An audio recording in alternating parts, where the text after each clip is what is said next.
Good morning, and what is up? Welcome back to another episode of Blood and Beer, the show where we talk blood sport and we occasionally drink some beer. Slowing down on that lately on this show. But it's the Sunday morning recap, combat sports, UFC Abu Dhabi. Hell of a card where RDR and Rob Whittaker went to war. RDR gets it done by split decision. We'll break down the whole card. And then we also had huge fight announcements coming out from UFC, the final top ranked boxing card on ESPN. And now, for the first time since the 1940s, there's no major U.S. boxing promotion on U.S. television with a U.S. TV deal. So that's a pretty huge thing in of itself, and we'll get into all of that. I'll talk about the card, the top ranked card a little, what that means for boxing moving forward, and what have you. But yeah, this is Blood and Beer, and thank you for tuning in.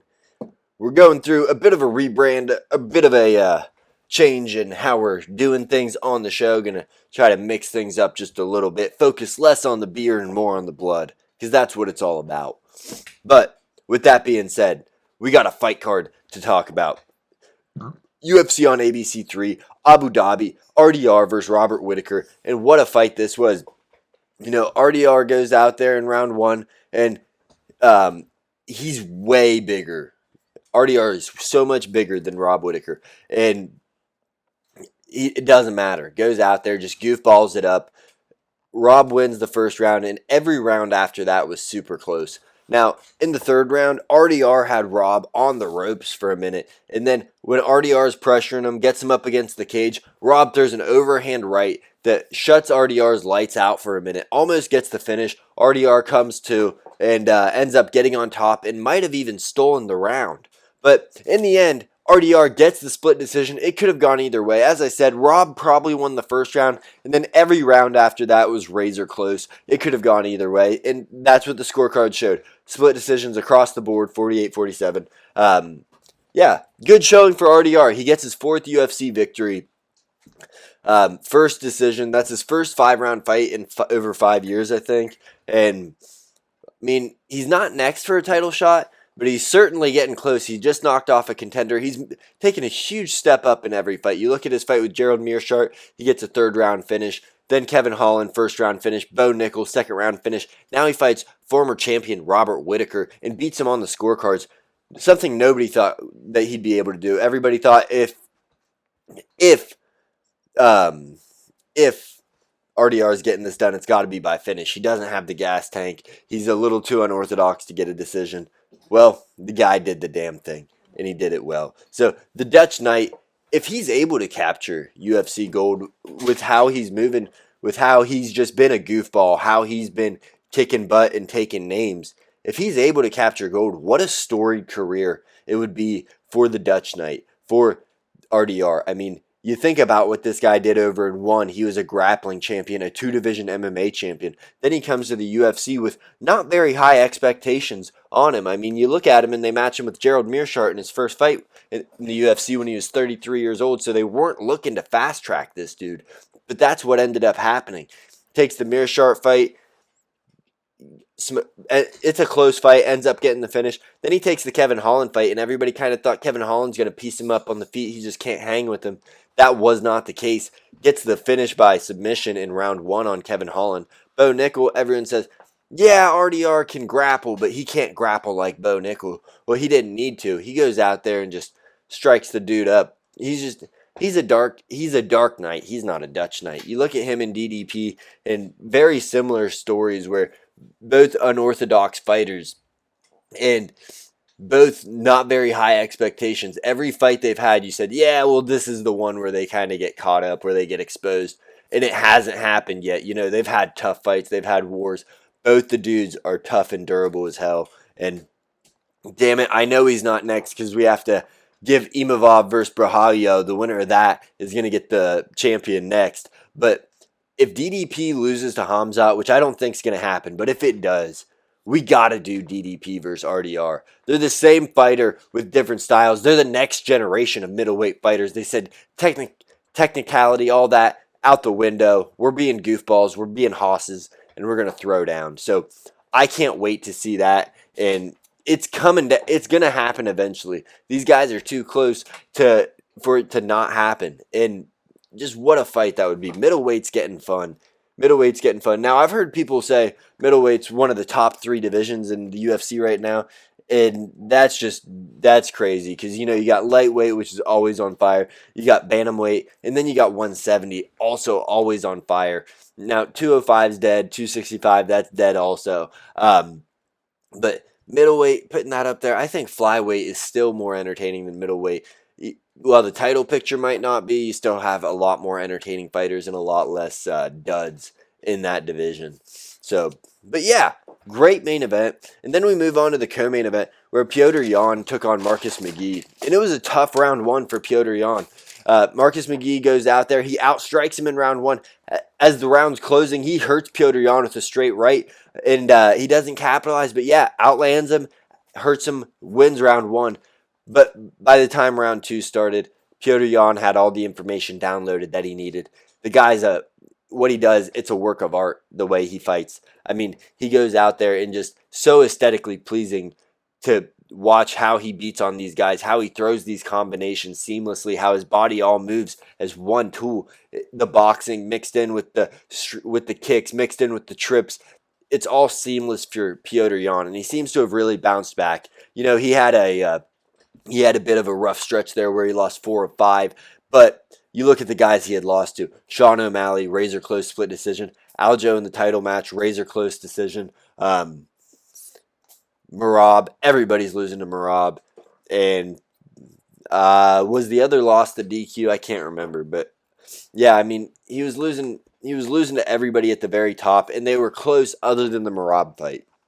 So, Petr Yan bouncing back, ends up getting the decision victory, and like I said, the guy he did the damn thing. It doesn't bolster him any further in the title picture because the UFC just announced Corey Sandhagen versus Merab Dvalishvili at UFC 320 for the bantamweight title. So he's not going to get the next shot, but this holds his place. It doesn't make people think of him just as an inactive guy that's been sitting out. He was on a 2-win streak, now he's on a 3. Building that together, I think what we need to see next is Petr Yan versus Umar Nurmagomedov when Nurmagomedov's ready to make his return. It's going to knock off one of the top guys with Petr Yan or with Umar. Both the guys are at the top, but both guys have lost convincingly to Merab Dvalishvili, and both guys need to fight their way back. They need to prove themselves. What better way to do it than this? Because them fighting Sean O'Malley, that'd be great. That might get you a title shot, but that might also have people saying, yeah, well, Sean lost to Merab twice and you lost to Merab once, so I think that the fight to make is Petr Yan versus Merab Dvalishvili. And, yeah, that would be a hell of a fight. But, fun as hell, and Petr Yan just always entertaining. And then next up, we had Shara Bullet Magomedov and Marc-Andre Barriault. They had a fun scrap. They won fight of the night for their performance. And Shara Bullet won this fight with his kicks on the outside and then his clinch work with the knees that he was throwing, with the elbows, just the viciousness. Both guys were bloodied and battered by the end of this. And in the second round, while Shara Bullet was leading the dance most of the fight, Marc-Andre Barriault landed a power bar straight right, flush to Shara Bullet, knocks him back. I mean, there's pictures. I'll try to post the video. I think I have it here. I'll get the video in this here. And yeah, he had him for a second, but Shara Bullet is able to get his bearings back, attack, get the victory by decision, and both the men getting $50,000 for their effort. And what a showing for Shara Bullet, getting back in the win column. What this fight does for me is it tells me exactly what I thought about Shara Bullet all along, that this guy is super entertaining. He's always going to be a fun fight in the Middle East when they can get him on the card because of the eye issue where the U.S. is not going to sanction him to fight. He's got one damn eye. I mean, Michael Bisping had to fool the commission. But he's also never going to be a title contender or a title challenger. This guy, he had a fun scrap with Marc-Andre Barriault. Andre Barriault's no joke, but he's not that level. And coming in as a minus 700 favorite for Shara Bullet, he should have made it look a lot easier. He wasn't able to. But this is a guy that's always going to put on fun, entertaining fights. You throw him as the third fight of any fight night, and people are going to be excited for this guy. He doesn't need the main event. We don't need to see him in a 5-rounder where he's going to gas out or where he's going to get wrestle humped for 3 of the 5 rounds. Just do these kinds of matchups with these old, durable dudes, and yeah, he's going to keep getting over.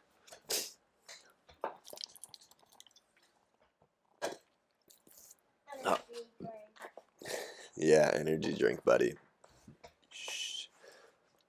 All right, and then Azu Almabayev picked up a decision victory and 7 takedowns. Whoops. Back on camera. 7 takedowns in his 9.5 minutes of control time with the victory over Jose Ochoa. Ochoa was landing some really good strikes while it was on the feet, but Almabayev has this style where he's going to take you down, and he might look for a couple submissions, but mainly looking to control you. And that's pretty much what we saw here. Not a great entertaining scrap, but I'm still pretty high on Jose Ochoa. I think Almabayev has great wrestling. I think that Manel Kopp was able to thwart that because he has elite takedown defense. Another reason why I think we need to see Manel Kopp in a title shot, but we're not going to get that because this guy can't get to the fucking ring. Sorry.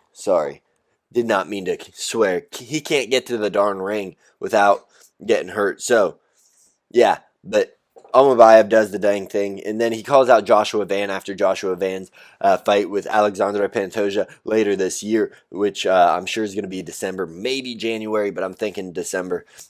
And, I don't know if you give him that fight just because Joshua Van's an entertaining fighter, and Almabayev really isn't. I mean, in this fight, he pointed down at the center of the octagon with 1:03 left, and then shot a takedown. So, what do you think about that? I think that makes you kind of a poser, if you will. That's not what that means, and that's disrespectful to Max Holloway. The guy that does that damn thing. Goodness, whatever. Well, yep. All right. And then Bogdan Guskov scored a first-round knockout of Nikita Krylov with a straight right down the middle. Did the dang thing. Guskov's now a ranked fighter at light heavyweight. Light heavyweight's a pretty thin division right now, and I could easily see this guy in 12 months from now being in a title shot or being in the title picture because of how weak light heavyweight is. It's very top-heavy with the Pereiras, but he's got one more fight with Ankalaev, and he's not going to get a trilogy, even if it's a close fight. That's coming up later this year. You got Yuri, you got Khalil, you got Alexander Rakic, who's pretty much fallen off, Jan Blachowicz, who's pretty much fallen off at this point. Ankalaev, if he loses to Pereira, they're going to drop him out of the title picture. So there's going to be a lot of movement here because everybody's fought for the title. And, UFC does like to have new names, and light heavyweight's just dead right now. I think it's a fun division at the top, but it's just for Bogdan Guskov to get a number 10 ranking after beating Nikita Krylov, who's coming off of a loss after his first fight in 18 months or 24 months. It's kind of bizarre, but shout out to Bogdan Guskov. I think he got a $50,000 bonus as well. What a knockout. Yeah, puts him out, finishes him with a ground and pound, did the damn thing. That's how we opened the main card. Now, on the prelims, Bryce Mitchell made his bantamweight debut against the dangerous Said Nurmagomedov. And after surviving a knockdown early in round 1, he goes on to out-wrestle and just outpace Said Nurmagomedov, survive the the dangerous moments, and gets the decision victory. Goes on the mic afterwards, talks about avoiding evil, goes to the press conference, talks about the Bible and avoiding evil. And, I think the message was intended to be good. Everything he says is just a little bit off ever since the things that he said. And he's just a tough guy to take serious also. But yeah, shout out to Bryce Mitchell. Wins at 135. And I've heard a lot of people say this. Give him Loke Dog next. That's a good fight. Two bigger 135ers. Loke Dog, we need to see him tested against a true grappler, somebody that's going to be shooting for takedowns all 15 minutes. Bryce Mitchell, we need to see how he does against a dangerous striker down at 135 because his whole thing was at 145. Great grappler.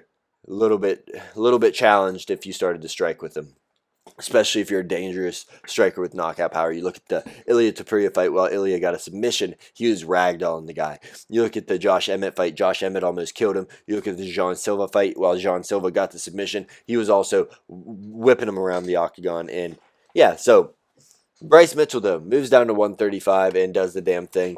He's another guy that could insert himself pretty quickly into a title conversation just because Merab has beat so many people in that division. If he can go out there and get a match with Sean O'Malley, get a match with somebody with a big name, get into the rankings, yeah, give him the Merab fight. And he's a different matchup for Merab. He's going to actually want to wrestle with Merab. And Merab might not be able to wrestle with Bryce. All right, so moving on. Another prelim action. Muslim Salikov gets a 42-second knockout over Carlos Leal at 41 years old. He's on a 3-fight first-round knockout streak. And huge underdog at plus 350 when this closed. King of Kung Fu calls out Stephen Wonderboy Thompson. Second time in a row that he's done this. He wants to fight two old dudes, Karate Kid and Wonderboy versus the King of Kung Fu and Muslim Salikov. I love it. Two old dudes, two dudes that can still bang. Davey Grant overwhelms Damon Blackshear and gets a decision victory after surviving a grappling attack from Damon early in round 1. He goes on in rounds 2 and 3 to outwork, outstrike, and just outpace Damon Blackshear en route to a decision victory. Tabitha Baby Shark Ricci sends Amanda Hebos to hell with some elbows. And up elbow, finishes her off with ground and pound up against the cage in round 2. This was a fight I don't think anybody was expecting to be finished. I think everybody was betting the over 2.5 in this one. It was probably minus 700 for the over 2.5. So shout out Tabitha Baby Shark Ricci getting the victory, bouncing back after her loss to Yan Xiaonan earlier this year or last year. And then Ibo Aslan and Billy Elikana, they fought. It sucked. Elikana won the decision. Ibo Aslan acted absolutely shocked, but what do you do? And give me just a moment here. It was terrible. Terrible fight.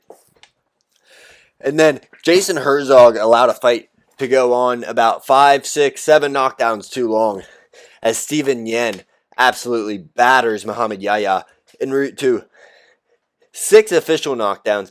Really, it was 8. Regardless, TKO at the end of round 2 because Muhammad Yahya's eye swells up to the size of a balloon. Picture here. I mean, it was terrible. Terrible scene. He was just getting battered around the octagon. He did have a nice knockdown in round 2 where it looked like he might have been coming back, but he did not ultimately. And Steven Yen gets his first UFC victory. What a fight. Breaks the record for most official knockdowns in a UFC fight in just 2 rounds. Oh, I'm out of breath. Out of breath. And then finally, in the curtain jerker, we had Martin Buday. He turns away UFC debutant Marcus Buchecha, highly touted BJJ national, international champion, 13-time world champion, and one championship heavyweight.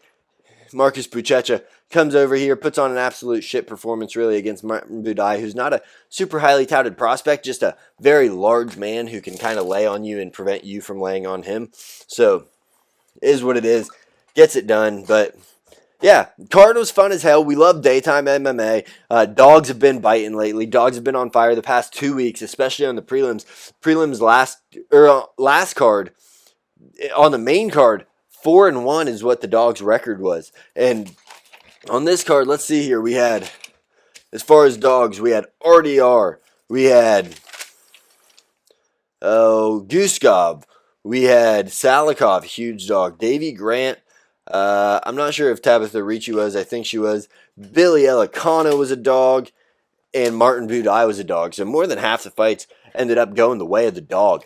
And you love to see it. It's like the odds makers get a little lazy on these prelims after they were bad for a few months. They're getting better, and they're giving us opportunities to make money.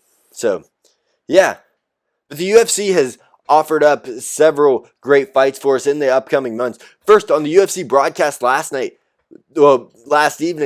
evening, it was announced the co-main event for UFC 319 in Chicago will be Aaron Pico making his UFC debut against Laron Murphy. Tough matchup where you got a mobile striker in Laron Murphy, just an all-out fighter in Aaron Pico, a guy that's looking to show that he is the real deal. He is all this hype that we've heard about him for years, especially those of us who have been following Bellator since the late 2010s. I mean, Aaron Pico has been a name that you've just been hearing, and every time he puts a little something together, something fluky happens, a flash knockout, an injury, PFL buys Bellator and shelves him for years. You just never know, but now he's in the UFC. I think we're going to see a slightly different fighter than we did with Patchy Mix. You know, he's been training, he's been in camp. Patchy Mix did take the fight on 3 weeks' notice. I'm not making excuses for him, but I'm just saying I think that we're going to see an uptick in these Bellator fighters. And while Laron Murphy, he's a puzzle to solve. I think that Aaron Pico is mobile enough to move around and not let Laurent just be playing on his bike and throwing kicks and jabs. But we'll have to see.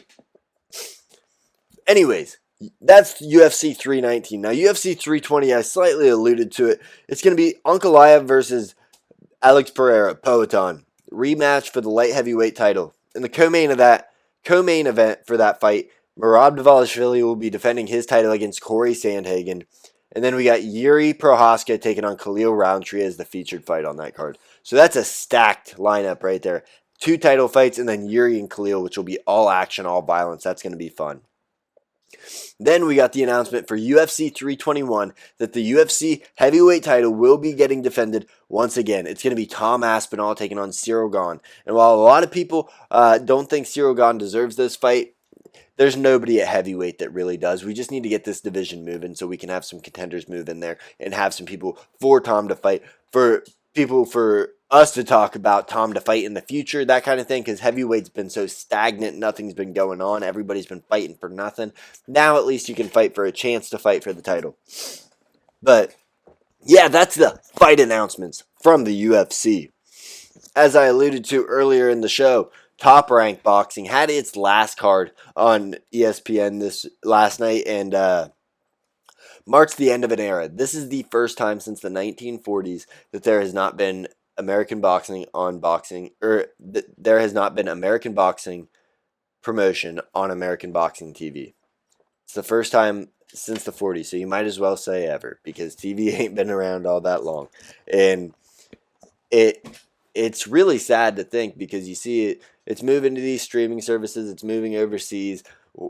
Boxing in the U.S. is starting to die off in a way that, you know, we still have these top guys, these huge superstars, but how is it going to continue when, you know, kids that are boxing in gyms in Zanesville, Ohio, in Columbus, Ohio, in Wheeling, West Virginia, in Parkersburg, people that are boxing in these places that are like, man, my dream is to fight an MSG, but you have to get internationally recognized, because you're not going to be on TV if you get signed with an American promoter. I mean, that's a rough thing to look at, because it seems like it'll kill off the sport if we don't have it on TV, if we don't have that exposure. Now, I don't necessarily love what UFC is doing for boxing, but it might help grow boxing temporarily, but it's just, boxing is in a rough place in the U.S., and it's great everywhere else in the world. You look at the U.K., you look at anywhere in Europe, you look at Russia with, or the Caucasus regions, I should say, Bivol, Beterbiev, Usyk, you got Tyson Fury over in Europe, they're doing just fine over there. Cards are doing great over there, and Riyadh season is getting all of our stars over there. They're not staying with these American TV promotions, and Riyadh season is getting all of our stars, and it's kind of sports washing the culture. I don't know. It's not great. It's not great for the future of boxing. While boxing was on this uptick, things were looking good. This is kind of a sobering experience where you find out that, or it hits you after they raise Xander Zaya's hand and he becomes the youngest current champion in the world. It kind of hits you. You're like, man, I'm gonna have to subscribe to the Zone, or I'm just not gonna get any boxing, and that's a rough thing. That's rough. It's sad as someone who grew up boxing, who had a dream. You know, dream's dead now, but it's just sad to see it, because it's one of America's greatest pastimes is boxing. One of the greatest sports there ever has been. I'm a huge MMA guy, but when you think about boxing, when you think about just saying, hey, we're going to go out there, we're going to swing leather and see who's tougher. We're going to see who can figure the other one out. We're going to see who's got a better chin, who's got better hands, who's got better feet. And boxing is just, it tells you everything. And it's dying in America, and it's really sad to see. I hope it can figure out a revival, a little Clarence Clearwater revival. Maybe we take it to the sticks, and Rough and Rowdy with Barstool will be what saves this. But I do not know what the future holds for boxing in the U.S., but it seems really bleak. This seems like a bad deal. But that's all I got for you today. Thank you for tuning in. Make sure you follow us on Twitter and subscribe here. Like, comment on the video. Let me know your thoughts. And yeah, UFC Abu Dhabi. We got UFC returning to the Apex next week. We're going to be doing a main card breakdown, me and Cody. I believe Cody will be on that program. And yeah, make sure you're tuning in. It's going to be a hell of a time. That's all I got for you, though. Thank you.